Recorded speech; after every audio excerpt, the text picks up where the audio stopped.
அஸ்ஸலாமு அலைக்கும் வரஹ்மத்துல்லாஹி வபரகாத்துஹு. அல்லாஹ் சுப்ஹானஹு வ தஆலா தனது திருமறை குர்ஆன் ஷரீஃபில் கூறி காட்டுகிறான், யா அய்யுஹல்லதீன ஆமனுத்தகுல்லாஹ ஹக்க துகாத்திஹ். ஓ ஈமான் கொண்ட விசுவாசிகளே, ஆமனுத்தகுல்லாஹ், அல்லாஹுவை கொண்டு நீங்கள் ஈமான் கொள்ளுங்கள், அவனை அஞ்சிக் கொள்ளுங்கள். ஆமனுத்தகுல்லாஹ ஹக்க துகாத்திஹி, எப்படி அஞ்ச வேண்டுமோ அந்த முறை பிரகாரம் நீங்கள் அல்லாஹுவை அஞ்சிக் கொள்ளுங்கள் என்று அல்லாஹ் தஆலா கூறி காட்டுகிறான். இப்போ அல்லாஹுக்கு பயந்து நடக்கணும், அல்லாஹுவை அஞ்ச வேண்டும் என்பது ஒவ்வொரு முஸ்லிமின் மீதும் முஃமினின் மீதும் கட்டாய கடமையாக ஃபர்ல் ஐனாக இருக்கிறது. எப்படி தொழுகை கடமையோ மற்ற வழக்க வழிபாடுகள் கடமையோ அதே போன்று அல்லாஹுக்கு அஞ்சுவதும் ஒரு கடமை. ஒரு அடியான் எப்பொழுது அல்லாஹை அஞ்சக்கூடியதாக ஆகிவிடுவான். நாம் இப்போ அல்லாஹை பயப்படுறோமா இல்லையா எப்படி தெரிஞ்சுக்கிறது?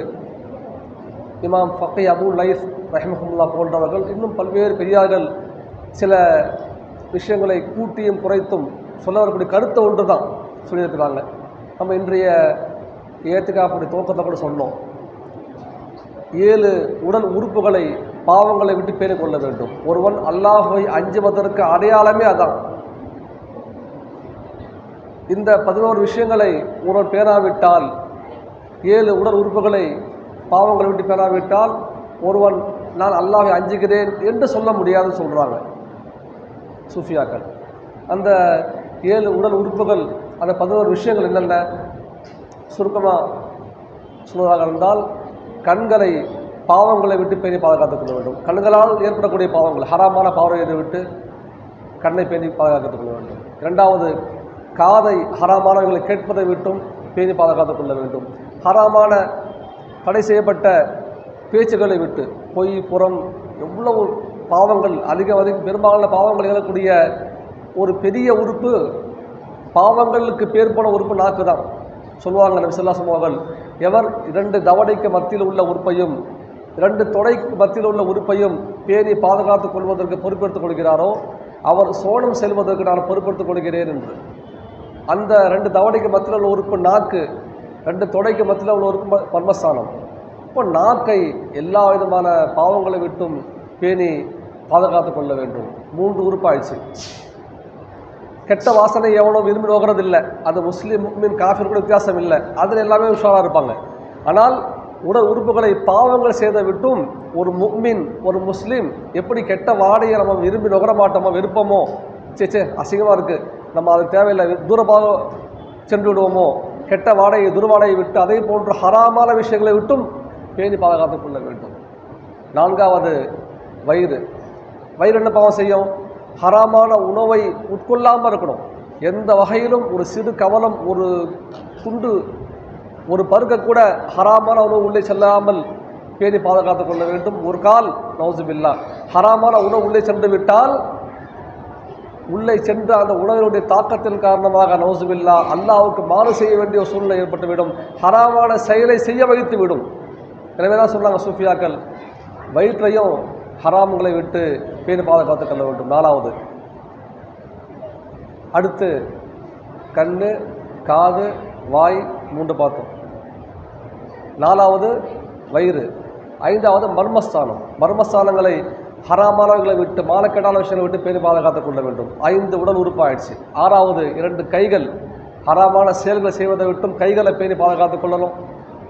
7வது கால்களை ஹராமான விஷயங்களுக்கு எடுத்து வைப்பதை விட்டு பேணி பாதுகாத்துக் கொள்ள வேண்டும். இந்த 7 உடல் உறுப்புகள், வெளிப்படையில் உள்ள உறுப்புகளை அல்லாஹ்வுக்கு மாறு செய்வதை விட்டு, பாவங்களை விட்டு, ஹராமை விட்டு பேணி பாதுகாத்துக் கொள்ள வேண்டும். 8வது மனசு.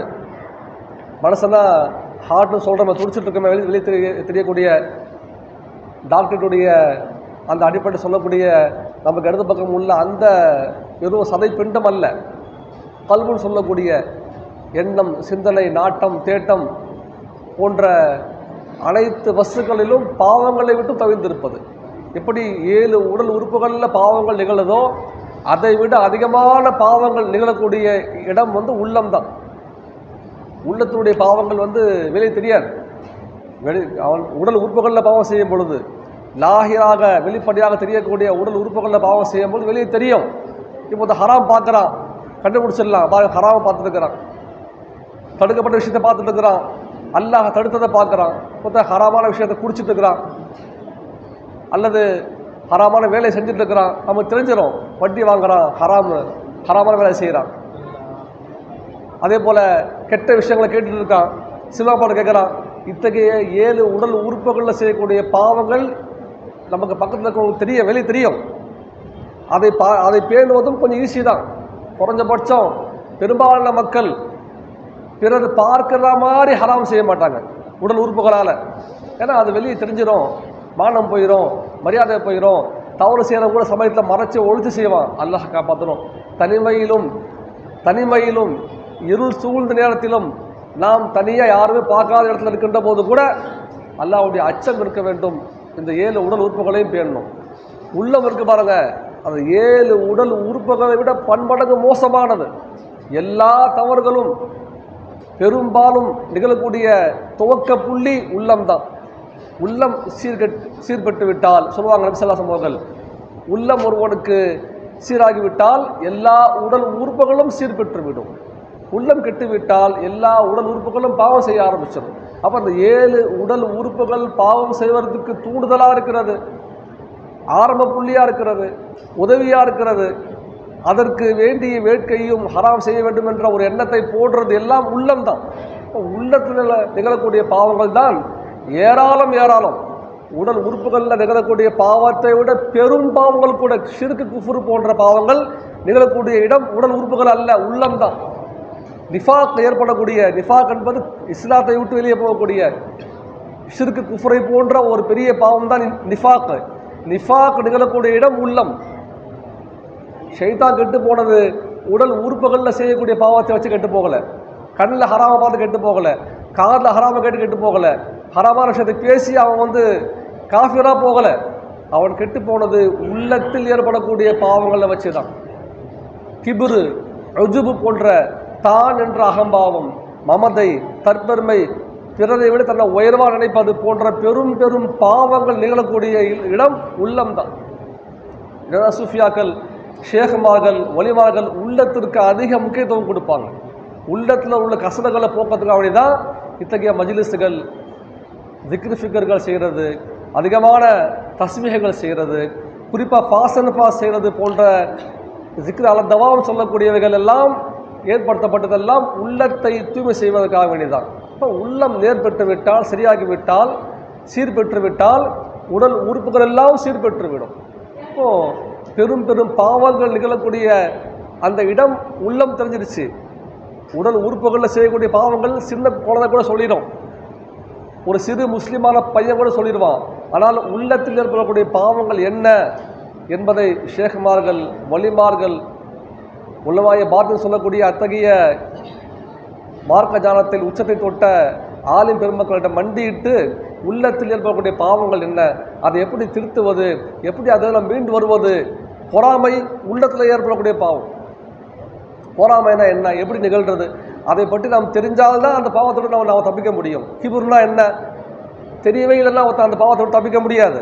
அப்புறம் கிபுரு, உஜுபு, ஹசது போன்ற பெரும் பெரும் பாவங்கள் எப்படி ஏற்படுது, எது பாவம், அந்த பாவத்தோடு தப்பிக்கிறதுக்கு வழி என்ன போன்றவர்களை விட்டும் பேணி உள்ளத்தை ஒருவன் பேணி பாதுகாக்க வேண்டும். 8 விஷயங்கள் ஆயிடுச்சு.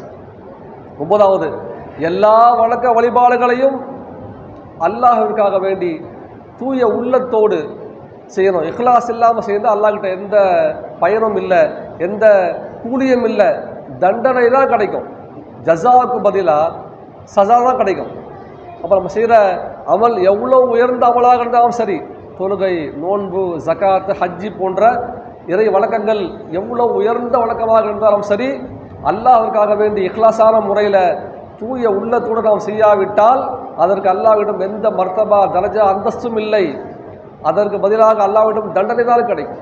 அல்லாஹ் காப்பாற்றணும். அப்போது 9வது, எல்லா வணக்க வழிபாடுகளையும் அல்லாஹ் ரப்புல் இஸ்ஸத்துக்காக வேண்டி தூய உள்ளத்தோடு செய்ய வேண்டும். 10வது, ஹைரிஹி ஷர்ரிஹி மினல்லாஹி தஆலா. நம்ம வரக்கூடிய நஃபா அல்லர் எல்லாமே அல்லாஹ்வின் பொறுத்திலிருந்து தான் வருகிறது. நன்மையோ தீமையோ நமக்கு யாரும் சுயமாக எந்த ஒரு நன்மையும் செய்து விட முடியாது, எந்த தீமையும் எந்த தொல்லையும் யாரும் சுயமாக கொடுத்து விட முடியாது. ரப்புல் இஸ்ஸத்துடைய நாட்டத்தில் கலா கதிரில் இல்லாமல் நாம மஹ்லூக்கை பிடிச்சிக்கிட்டு தொங்க தேவையில்லை. ரப்புல் இஸ்ஸத் அல்லாஹ் சுப்ஹானஹு வ தஆலாவை நாம் போனோம், அவனை பற்றி கொள்ள வேண்டும், அவனை பிடிக்க வேண்டும், அவனிடம் செல்ல வேண்டும். நம்முடைய சிந்தனை கவனம் எல்லாம் அல்லாஹ் ரப்புல் இஸ்ஸத்தின் பக்கம் திரும்ப வேண்டும், மஹ்லூக்கின் பக்கம் அஸ்பாபுகளின் பக்கம் திரும்பக்கூடாது. இதனால் அதாச்சு, இவனால் அதாச்சு. அப்போ நாஃபி அல்லார் அல்லாஹ் தான், நமக்கு நன்மையோ தீமையோ தரக்கூடியவன் அல்லாஹ் தான். இஸ்ஸத்தோ அல்லது தில்லத்தோ தரக்கூடியவது அல்லாஹ் தான் என்று விளங்குவது 10வது. 11வது, அல்லாஹ் நம்மை சதா பார்த்து கொண்டிருக்கிறான் என்ற எண்ணம் ஒன்று. அனைத்து இபாதத்துகளுக்கும் அடிப்படையாக, அனைத்து வணக்க வழிபாடுகளுக்கும் ரூஹாக, உயிராக சூஃபியாக்கள் சொல்லக்கூடியது குர்ஆன் ஹதீஸுடைய அந்த பார்வையில் அடிப்படையில் அனைத்துக்கும் ஆணிவராக, அசலாக, உயிரோட்டமாக. இப்போ ஒருத்தன் மரண படுக்கையில் இருக்கிறார், உருகு பிரிஞ்சுட்டா மாதிரி இருக்குது, பக்கத்தில் ரொம்ப சந்தேகமாக இருக்குது, உயிர் போச்சா இல்லையான்னு தெரியல. பல்ஸ் பார்ப்பாங்க, ஆள் இருக்கிறாரா போயிட்டாரா, பல்ஸ் துடிக்குதா இல்லையான்றத நாடி பிடிச்சி பார்ப்பாங்க. அப்போ அதை போல் நாடி பிடிச்சி பார்க்கறது அல்லாஹ் பார்க்கிறான் என்ற அந்த உணர்வு தான், அந்த உணர்வு தான். அந்த உணர்வு இருந்துவிட்டால் ஒருவனுடைய எல்லா வணக்க வழிபாடுகளும் எல்லா அமல்களும் சரியாகிவிடும். 7 உடல் உறுப்புகளும் சரியான முறையில் அல்லாஹ் ரசூலுக்கு கட்டுப்பட்டு நடக்க வேண்டிய ஒரு பக்குவத்துக்கு வந்துடும். உள்ளத்தில் கூட கெட்ட எண்ணங்கள், கெட்ட சிந்தனைகள் ஏற்படாமல் பார்க்கக்கூடிய அந்த ஒரு பக்குவம் வர வேண்டும் என்றால் அல்லாஹ் பார்க்கிறான் என்ற அந்த உணர்வு வேண்டும். உண்மையில் ஹக்க துகாத்திஹி, அல்லாஹ் எப்படி அஞ்ச வேண்டுமோ அந்த முறை பிரகாரம் அஞ்ச வேண்டும் என்றால் இந்த 7 உறுப்புகள் 8 உறுப்புகளை பேணுறது, இந்த 10 விஷயங்களை பேணுறது, எல்லாத்துக்கும் மேல அல்லாஹ் பார்த்து கொண்டிருக்கிறான் என்ற அந்த உணர்வு வர வேண்டும். ஜரீர் இப்னு அப்துல்லா பஜலி ரலியல்லாஹு அன்ஹு நமக்கு அறிவிக்கிறாங்க, முஸ்லிம் ஷரீஃபில், நஸாயி ஷரீஃபில் பதிவு செய்யப்பட்ட ஹதீஸ். ஒரு முறை ஒரு மனிதனுடைய தோற்றத்தில் ஹஸ்ரத் ஜிப்ரீல் அலைஹிஸ்ஸலாம் அவர்கள் நபி ஸல்லல்லாஹு அலைஹி வஸல்லம் வராங்க, சபைக்கு வராங்க, மஜ்லிஸுக்கு வராங்க. மக்களுடைய பார்வையில், சஹாபாக்களுடைய பார்வையில் ஏதோ ஒரு புதிய மனிதர், அறிமுகம் இல்லாத ஒரு மனிதர் வந்து அமர்வதை போன்று மண்டியிட்டு அமர்றாங்க. நபி ஸல்லல்லாஹு அலைஹி வஸல்லம் அவர்களுக்கு நேருக்கு நேராக அமர்றாங்க. அமர்ந்து கேட்டாங்க, மல் ஈமான்னு கேட்டாங்க. மல் ஈமான், ஈமான்னா என்ன சொன்னாங்க நபி அவர்கள். அன்துமின பில்லாஹி, அல்லாஹை கொண்டு ஈமான் கொள்வது, மலாய்கத்திஹி, மலக்குமார்களை கொண்டு ஈமான் கொள்வது, குத்துபிஹி, வேதங்களை கொண்டு ஈமான் கொள்வது, வல் கத்ரி ஹைரிஹி வ ஷர்ரிஹி, அனைத்து விஷயங்களும் கலா கத்ரின் பிரகாரம், நன்மையோ தீமையோ அல்லாஹ்வுடைய நாட்டத்தின் பிரகாரம், கலா கத்ரின் பிரகாரம், முன்னேற்பாட்டின் பிரகாரமே, ஹுல்விஹி வ முர்ரிஹி, இனிப்பானது கசப்பானது அனைத்தும் அல்லாஹ்வுடைய நாட்டப்படியே நடக்கிறது என்று ஈமான் கொள்வது என்று சொன்ன பொழுது அந்த வந்து கேள்வி கேட்ட அந்த நஃபர், ஒரு மனித தோட்டத்தில் இருந்த ஹஸ்ரத் ஜிப்ரீல் அலைஹிஸ்ஸலாம் அவர்கள் சதகத்தன்னு சொன்னாங்க. நீங்கள் உண்மை சொன்னீர் நபி நாயகமே, நீங்கள் உண்மை சொன்னீர்கள். சஹாபாக்கள் ஒரே ஆச்சரியம், வெளியேந்து வந்த ஒரு புது மனிதர், அறிமுகம் இல்லாத மனிதர் ஒரு கேள்வி கேட்டார், நபி ஸல்லல்லாஹு அலைஹி வஸல்லம் பதில் சொல்றாங்க. அந்த பதிலுக்கு சதகத்த, உண்மை சொன்னீர் என்று சொல்றாங்களே என்று திரும்ப கேட்டார் அந்த மனிதர் தோட்டத்தில் இருந்த ஜிப்ரீல் அலைஹிஸ்ஸலாம் அவர்கள், மல் இஸ்லாமு, இஸ்லாம்னா என்ன சொன்னாங்க நபி அவர்கள். அன் துகீம ஸலாத்த, தொழுகையை உள்ளபடி நேரத்தில் நிறைவேற்றுவது, நிலைநாட்டுவது, வதூத்திய ஜகாத்த, ஜகாத்தை கொடுப்பது, வதசூம ரமலான, ரமலான மாதத்தில் நோன்பு எடுப்பது, ஹஜ்ஜல் பைத்த, ஹஜ்ஜுடைய கடமையானவர்கள் ஹஜ்ஜு செய்வது சொன்னாங்க. திரும்ப சதகத்தை, உண்மை சொன்னீர்கள். திரும்ப கேட்டாங்க, மல் இஹ்சானு, இஹ்சான் என்றால் என்ன? இந்த ஹதீஸ் ஆக முக்கியத்துவம் வாய்ந்ததாக சூஃபியாக்கள் சொல்லுவாங்க. சூஃபியாக்களுடைய நடைமுறையுடைய துவக்கத்தினுடைய ஹதீஸாக இந்த ஹதீஸ் போற்றப்படுகிறது. அனைத்து தஸவ்வுஃபுடைய கிதாபுகளிலுமே பெரும்பாலும் இந்த ஹதீஸை அவர்கள் மேற்கோள் காட்டி நிறைய விஷயங்களை நமக்கு சூஃபியாக்கள் கற்றுக் கொடுப்பாங்க. மல் இஹ்சான், வார்த்தைக்கு அர்த்தம் என்ன? நன்மை சேர்ந்த அர்த்தம் இஹ்சான்னா. ஒருவர் இன்னொருவருக்கு செய்யக்கூடிய நன்மைக்கு இஹ்சான் சொல்லுவாங்க. ஆனால் இந்த ஹதீஸுடைய அந்த அர்த்தத்தின் பிரகாரம், கருத்தின் பிரகாரம் அந்த வார்த்தைகள் அந்த விஷயத்தை இங்கே சொல்ல, நன்மை செய்கிறத, ஒருவர் மற்றொருவருக்கு உதவி செய்கிறதா இங்கே இஹ்சான்னு சொல்லப்படல. அப்போ கேட்டாங்க, மல் இஹ்சான், இஹ்சான்னா என்ன சொன்னாங்க நபி அவர்கள், அந்த அபுதல்லாஹ கண்ணக தராஹு, நீ அல்லாஹை பார்ப்பதை போன்று வணங்க வேண்டும். ஃபைல்லம் தகுன் தராஹு, அப்படி ஒன்னால் அல்லாஹை பார்க்க முடியாவிட்டால் ஃபைன்னஹு யராக, அவன் உன்னை பார்த்து கொண்டிருக்கிறான் என்ற எண்ணத்தில் வழங்க வேண்டும் சொன்ன பொழுது சதகத்தன் சொன்னாங்க. அவங்க போன பிறகு சஹாபாவை கேட்டாங்க, யார சொல்லலாம், வந்த நஃபர் யார்? சொன்னாங்க நபி அவர்கள், அவர்தான் ஜிப்ரீல் அலைஹிஸ்ஸலாம் அவர்கள், உங்களுக்கு மார்க்கத்தை, இஸ்லாத்தை, தீனை கற்றுக் கொடுக்க வேண்டி வந்திருக்கிறார் என்று. நாம் கவனிக்க வேண்டிய விஷயம், இஹ்சான்னா அல்லாஹ் பார்க்கிறான் என்று வணங்குவது. வணக்கம் என்பது தொழுகை மட்டுமல்ல, ஒருவன் கண் விழித்தது முதல் மரணமாற வரைக்கும் இருக்குது. அப்போ ஒவ்வொரு க்ஷணமும் அல்லாஹ் பார்க்கிறான் என்ற உணர்வு வேண்டும்.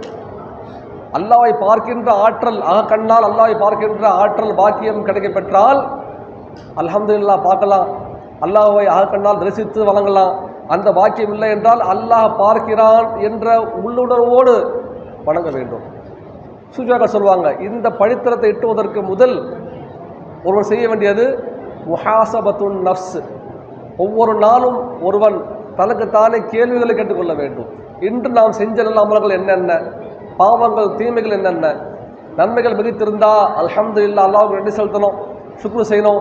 பாவங்கள் அதிகரித்திருந்தால் இஸ்திக்ஃபார் செய்யணும், தௌபா செய்யணும். ஒவ்வொரு நாளும் அதற்கென்று நேரத்தை ஒதுக்கி, இது முராகபாவுடைய துவக்கமாக சொல்கிறாங்க சூஃபியாக்கள். ஒருவன் இதை தொடர்ந்து செய்ய ஆரம்பித்தால் பிறகு அதற்கு அடுத்தபடியாக அல்லாஹ் நம்மை பார்க்கிறான் என்ற உணர்வை அவன் மேற்கொள்ள வேண்டும். சதா நேரத்தை அல்லாஹ் பார்க்கிறான்ற என்ன இருக்கணும். தொழுகையில மட்டுமல்ல, ஒவ்வொரு க்ஷணமும் அல்லாஹ் நம்மை பார்த்து கொண்டிருக்கிறான், அல்லாஹ் நம்மை உற்று நோக்குகிறான், அல்லாஹ் நம்மை கவனிக்கிறான் என்று ஒருவருடைய உள்ளத்திலே உறுதிப்பட்டு விட்டால் 7 உடல் உறுப்புகள், உள்ளம் போன்ற அனைத்து செயல்களிலும் இஹ்லாஸ் வந்துவிடும். அப்போ இஸ்லாத்தினுடைய மார்க்கத்தினுடைய அடிப்படையாக உயிரோட்டமாக சூஃபியாக சொல்லக்கூடிய விஷயம் அல்லாஹ் பார்க்கிறான் என்ற அந்த உணர்வு ஏற்படுவது. அது ஏற்பட்டுச்சுன்னா ஹக்க துகாத்திஹி, அல்லாஹுக்கு எப்படி அஞ்ச வேண்டுமோ அந்த முறை பிரகாரம் அஞ்சக்கூடியவராக ஒரு அடியார் ஆகிவிடுவார். சொல்லுவாங்க, அபுல் ஹுசைன் இப்னு ஹிந்த் ரஹிமஹுல்லாஹ் அவர்களும் கேட்கப்பட்டது, ஒரு ஆடு மேய்க்கக்கூடியவன் எப்பொழுது சரியான முறையில் பேணுதலாக ஆடுகளை மேய்ப்பான், ஆடுகளை அழிவிலிருந்தும் நாசத்திலிருந்தும் பேணி பாதுகாப்பான், கவனமாக இருப்பான், எந்த ஓனாயும் அடிச்சுட்டு போகாத மாதிரி உஷாராக பார்த்துட்டு இருப்பான், இரவு பகலா எப்போ பார்ப்பான், எப்போ ஒழுங்காக இருப்பான் ஒரு ஆடு மேய்ப்பாளன் என்று கேட்கப்பட்டு சொன்னாங்க. அவனை பார்க்கின்ற, கவனிக்கின்ற, தவறு செஞ்சால் தண்டிக்கின்ற ஒருவன், ஒரு சையது, ஒரு எஜமான் பார்த்து கொண்டிருக்கிறான் என்ற உள்ளுணர்வு வந்துவிட்டால் ஒரு ஆடு மேய்க்கிறவன் சரியாக இருப்பான், தப்பு செய்ய மாட்டான், உஷாராக இருப்பான், ஆடுகளை அழிவிலிருந்தும் நாசத்திலிருந்தும் பேணி பாதுகாத்துக் கொள்வான் என்று சொன்ன பொழுது சூஃபியாக்கள் சொல்கிறாங்க, அதே போன்று நம்மை படைத்து பரிபாலிக்கின்ற ரப்புல் இஸ்ஸத் நம்மை சதா பார்த்து கொண்டிருக்கிறான், கவனிக்கிறான், நம்மோடு இருக்கிறான், அருகாமையில் மிக சமீபமாக இருக்கிறான், நம்மை தண்டிக்க ஆற்றல் பெற்றவன். நாம் ஒழுங்காக இல்லை என்றால், தவறு செய்தால் நிச்சயம் தண்டிப்பான் என்ற உணர்வு ஒருவனுக்கு உறுதிப்பட்டு விட்டால் ஒரு அடியான் தன்னை பாவங்களை விட்டு பேணி பாதுகாத்துக் கொள்வான். இப்னு உமர் ரலியல்லாஹு அன்ஹு அவர்கள் ஒரு முறை சஃபரில் போயிட்டு இருக்கிறாங்க, நீண்ட சஃபரில். அப்படி பாலைவன காட்டு பகுதியில் போயிட்டு கொண்டிருக்கும் பொழுது ஒரு ஆடு மேய்க்கிற சிறுவனை பார்க்குறாங்க. பார்த்த உடனே ஒரு முகத்தில் ஒரு தெளிவு, ஒரு அழகு, அவரிடம் ஏதாவது பேசணும் தோணுது மனசில். இவங்களுக்கு எந்த தேவையும் இல்லை, அவனை சோதிப்பதற்காக வேண்டி அந்த பையன்கிட்ட போய் பேசுகிறாங்க. சலாம் சொல்லி தனியாக இருக்கிறான், யாரும் இல்லை, அக்கம் பக்கத்தில் யாரும் கிடையாது, பார்க்கறதுக்கு யாரும் ஆள் இல்லை, நடுவு காட்டு வனாந்தரம், பாலைவன வனாந்தரத்தில் ஒரு பழத்தாக்கில் ஆடு மேய்ச்சிட்டு இருக்கிறான். போய் பேசுகிறாங்க, இப்போ ஒரு ஆடு என்கிட்ட கொடுத்துட்டு விளைக்கிற காசு தரேன், ஒரு சின்ன ஆடு கொடுத்தா போதும். அப்போ அவன் கேட்குறான், இது எனக்கு சொந்தமானதல்ல, எஜமானுடையது, நான் அடிமை, வேலை செய்கிறேன், கூலிக்கு வேலை செய்யக்கூடிய நான் அடிமை, எனக்கு உரிமை இல்லை கொடுப்பதற்கு, நான் சொந்தக்காரன் அல்ல, நான் எஜமான் அல்ல, எஜமான்கிட்ட கேட்காம கொடுக்க முடியாது. சரி, எஜமான் என்ன இல்லை பார்த்துட்டு இருக்கிறாரு, இங்கே யாருமே இல்லை, அப்படி யாரும் வரதா இருந்தால் ரொம்ப நாட்கள் ஆகும், வந்தாலும் தெரியும், ஒட்டக்கரை தூரத்துலேருந்து வரும்போது தெரிஞ்சிடலாம் யாரும் வராங்கன்ட்டு. அப்போ யாரும் பார்க்கறதுக்கு ஆள் இல்லை, யாரும் பார்க்கல, தலையோர செய்யதை பார்க்கறதுக்கு கிட்ட யாருமே இல்லை, விலை கொடுத்துருப்பா, இல்லை எனக்கு உரிமை இல்லை, உன் எஜமா பார்த்துட்டு இருக்கிறாரு, தெரியவா போகுது அப்படி கேட்டாக்கா, ஓ நாய் அடிச்சிச்சுன்னு சொல்லு, தொலைஞ்சு போச்சுன்னு சொல்லு, உன்னை தண்டிக்க மாட்டாரு, உன்னை குற்றம் பிடிக்க மாட்டாரு, காசை வாங்கிக்கோ, இந்த வெகுமதி வாங்கிக்கோன்னு. அப்போ அந்த அடிமை, கருப்பு நீக்கிற அடிமை, சிறிய வயதுடைய அந்த அடிமை சொன்னாரா, ஃபைனல்லா, அல்ல அங்கேயா போயிட்டான். இவங்க எவ்வளோ பெரிய அந்தஸ்து உள்ள சஹாபின்னு அவருக்கு தெரியாது. அவர் ஹபஷி, நீக்கிற காட்டு அடிமை, காட்டில் வசிக்கக்கூடிய ஒரு கருப்பு அடிமை. அவருக்கு வந்து கேட்கின்ற அந்த நஃபர் யாரும் தெரியாது. இப்னு உமர் ரலியல்லாஹு அன்ஹு அவர்கள், உமர் நாயகத்தினுடைய மகனார் அப்துல்லா இப்னு உமர், மிகப்பெரிய அந்தஸ்தை எட்டி சஹாபி. அவங்க வந்த நஃபர் யாருன்னு தெரியாது. சோதிப்பதற்காக கேட்டாங்க.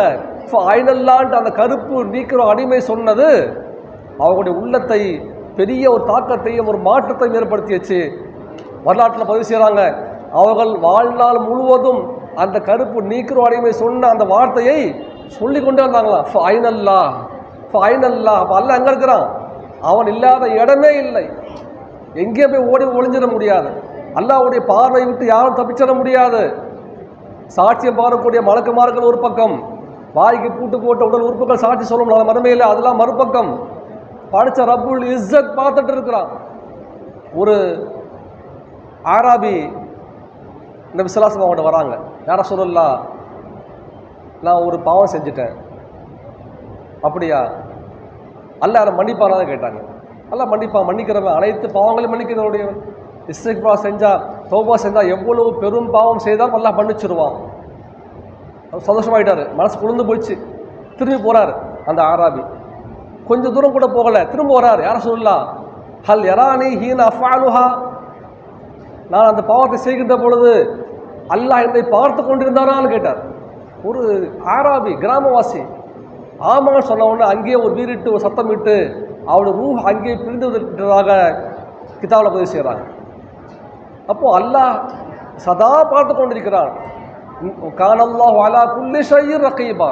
அல்லாஹ் பார்க்காத ஒரு இடமோ ஒரு மனதோ, யஅலமு ஹாயினத்துல் அயுனி வமா துஃபி சுதூர், கண்கள் செய்யக்கூடிய மோசடி மட்டுமல்ல, உள்ளத்தில் மறைத்து வைக்கின்ற அனைத்து விஷயத்தையும் அல்லாஹ் தஆலா அறிகிறான். அல்லாஹ்வுக்கு எந்த ஒளிவு மறைவும் இல்லை. நம்முடைய உடல் உறுப்புகளை மக்கள் பார்க்குறாங்க, உள்ளத்தை, நாட்டத்தை, தேட்டத்தை, சிந்தனையை கூட அல்லாஹ் கவனித்து கொண்டிருக்கிறான். அப்போது அல்லாஹ் பார்க்கிறான்ற அந்த உணர்வு ஏற்படுறது தான் உண்மையில் அல்லாஹ்வை முறையான முறையில் எப்படி அஞ்ச வேண்டுமோ ஹக்க துகாத்திஹி என்பதற்கு வியாக்கியானமாக சுஃபியாக்கள் சொல்கிறாங்க. அல்லாஹ் தஆலா அத்தகைய ஒரு அச்சத்தை, ஒரு பயத்தை நம்ம எல்லாம் தந்தருவானாக. சதா அல்லாஹ்வை நாம் அகக்கண்ணால் பார்க்கின்ற பெரும் பாக்கியத்தையும் தௌஃபீக்கையும் தந்தருவானாக. அல்லாஹ் நம்மை தொடர்ந்து பார்த்து கொண்டிருக்கிறான் என்ற அந்த உள்ளுணர்வை ஒவ்வொரு க்ஷணமும் அல்லாஹ் தஆலா நமக்கு கொடுத்து எல்லா விதமான சிறிய பெரிய பாவங்களை விட்டு வாழ்நாள் முழுது பேணக்கூடியவர்களாக ஆக்கி அருள்வானாக. நம்மை அறியாமல் எழக்கூடிய சிறிய பாவங்களுக்கு விரைந்து தௌபாவை விஸ்திரம் செய்யக்கூடிய பாக்கியத்தையும் தௌஃபீக்கையும் தந்தருவானாக. வாழும் காலம் எல்லாம் அவனுக்கு கொடுத்து பெற்று வாழ்ந்து மன்னிக்கின்ற பொழுது ஈமானோடு கலிமாவோடு நபி ஸல்லல்லாஹு அலைஹி வஸல்லம் அவர்களை கண்ணால் கண்டு மன்னிக்கின்ற பாக்கியத்தையும் தௌஃபீக்கும் அல்லாஹ் தஆலா நம்மிலும் தந்தருவானாக. வாஹிரு தஅவானா அல்ஹம்துலில்லாஹி ரப்பில் ஆலமீன். அஸ்ஸலாமு அலைக்கும் வரஹ்மத்துல்லாஹி வபரகாத்துஹு.